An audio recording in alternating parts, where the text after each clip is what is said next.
सकाळी सकाळी मस्त नाश्त्यासाठी पोहे बनवले आहेत आणि आज रविवार आहे.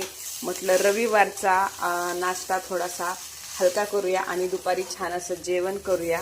तर बघा आता मी पोहे बनवलेत. तर माझ्या लेकीनं काय केले मी तुम्हाला दाखवते. बनव.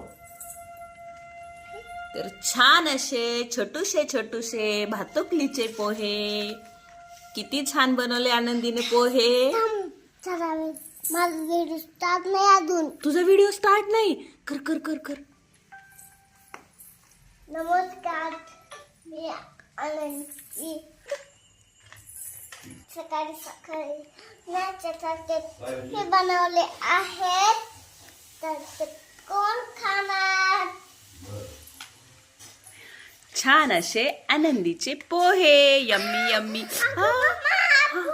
तुला पोळण मला गरम आहे. गरम आहेत होय. अच्छा छान बनवलेत. तर असं असतं मी जे बनवन तेच तिला बनवायचं असतं आणि काहीही केलं. कॉल आलाय तुला. कॉल आलाय मी शांत बसू. तर बघा असं असतं मुलींचं. जे आपण करू तेच मुलींना करायचं असतं. हे बघा आनंदीनं बनवलेले पोहे ह्या प्लेटमध्ये किती छान आहेत. शेंगदाणे, पोहे, कोथिंबीर आणि हे मी बनवलेले पोहे. आनंदीचे सर्वात भारी पोहे. कोणाकोणाला आवडेल हे पोहे खायला?